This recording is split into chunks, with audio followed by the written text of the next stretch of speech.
Okay, Nick and Andy, we need to talk about this title race in the Premier League. Pretty seismic, I want to say seismic weekend in the Premier League in terms of results. Nick, when we look at Liverpool and Man City both losing, just kind of underlines our issues with both of those teams.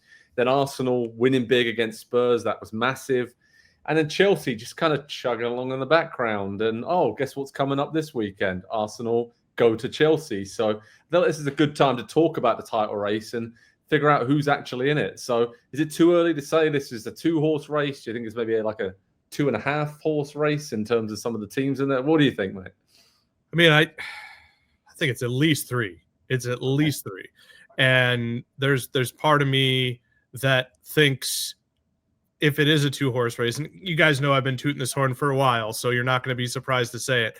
I watched City Newcastle. It was an amazing game. And I did not come away from that game thinking, I can't believe Man City lost to Newcastle. I thought, wow, Newcastle looked really good. Both teams had almost 2.5 expected goals.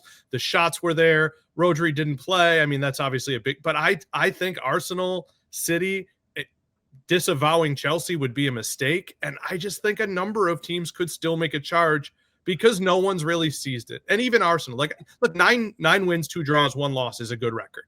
There's no question. That's a great record, but it's not the 11-1 we've seen in on occasion. So no, I think 2.5 is interesting because I don't know. I know there's another team, but who is it? Yeah, Andy, who do you think is in it? Because at the moment, it seems like a bit of a case of a City. Once we get high on them, then they kind of slip up again, and it's those kind of that transitional period they've gone through of rebuilding the squad. We're like, okay, makes sense, the odd slip up here and there. With Liverpool, obviously, they've totally gone. And I think anybody predicting them to win the title this season would be very few and far between. Let's just put it that way.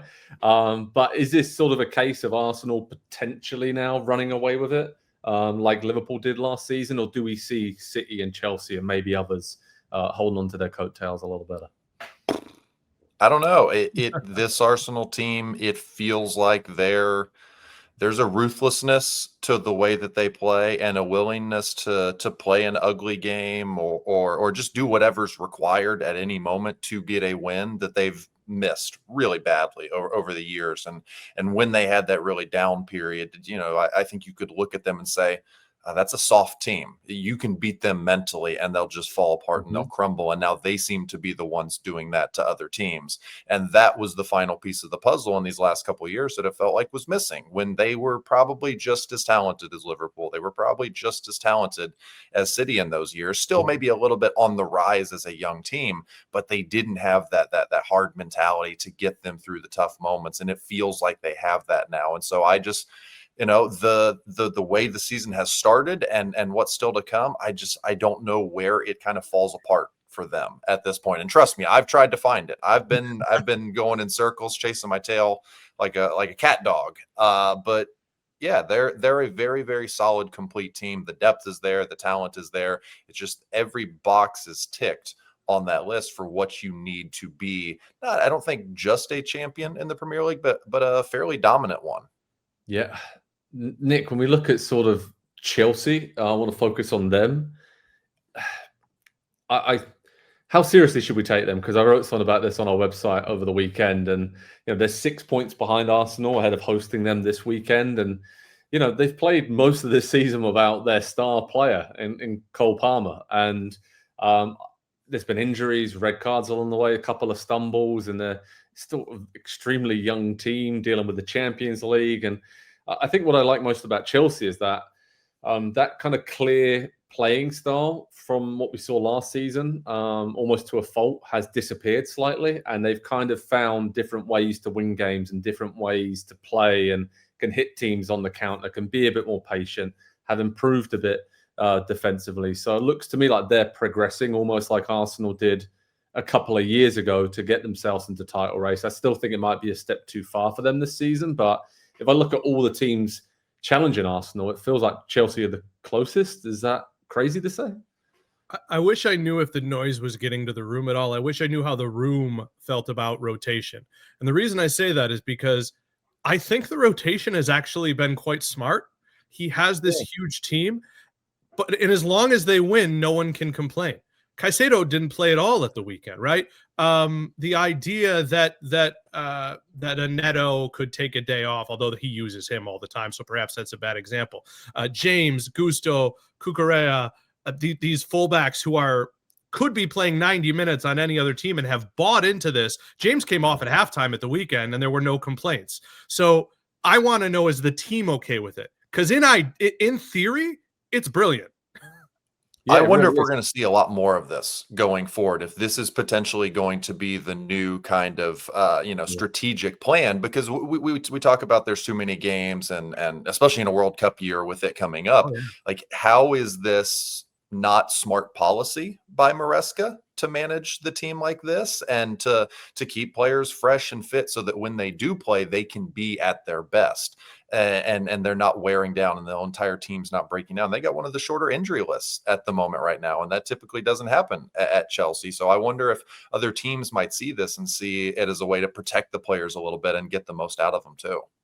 Yeah, I think where I just come unstuck with Chelsea in the title race time and time again when I think about this is the goalkeeper situation defensively, sometimes the mistakes that they make at the back. And again, the Colwell injury was huge. The Colwell injury was massive. Exactly. So I just think they've covered for it very, very well with so many different players up until this point. But I think comparing them to Arsenal, if it came down towards the end of the season and they played each other, when they play each other again, I still would lean towards Arsenal in a very tight title race. But I think Chelsea are there. And the fact that they got a rested Cole Palmer coming back in the coming weeks for the festive period, that's where they dropped off last season, because let's not forget, they were right up there. I was looking back at some of the stats. I think they were only 2 points behind Liverpool. Liverpool had a game in hand, but into December last year, Chelsea are right up there, and then they really fell off a cliff. But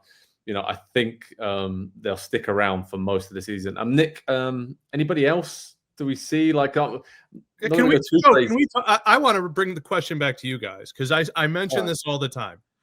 I know they just lost, and it's always weird, and we're all the same way. The last performance lingers in your memory. I just don't see how Man City isn't at least in the discussion heading into the end of the season. I know the Rodri thing is a big thing. Donnarumma has been wonderful. Haaland didn't score against Newcastle. That's probably the difference. Had they drawn, they'd be 6 points back and watching Chelsea play Arsenal this week. So I think they're very good. At the back is a concern, but only because of performances, not because of players. So that's why I'm kind of if you were to tell any other team in the league, who are you worried about defensively? Liverpool. All right, I'm going to tell Liverpool that from this point on, they have Donnarumma, Vardiol, and Ruben Dias. You'd be like, okay, they're fine now. And so I want to think that City may figure that out too, especially once Ait-Nouri maybe gets more time over Nico Riley. I can't fight the fact that if it were any other team and you threw a different jersey on him, I think you'd see them lingering the same way you see Chelsea.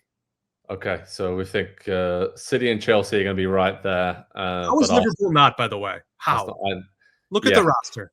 Yeah, it's crazy. The drop-off has been utterly mind-boggling. 6 defeats in the last 7 now?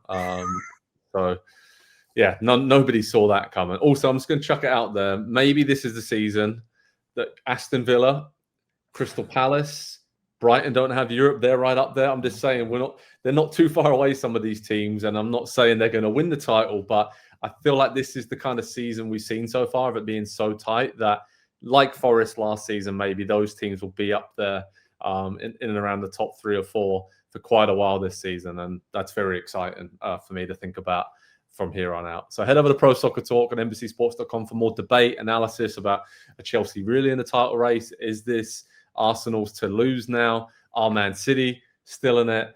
And whoever else can be involved in it, because I think this Premier League title race is going to be a really good one this season. Hi there, I'm Rebecca Lowe, studio host of NBC's coverage of the Premier League. Don't forget to hit subscribe to watch more videos all season long. And for even more Premier League content, from original series to live matches, head over to Peacock.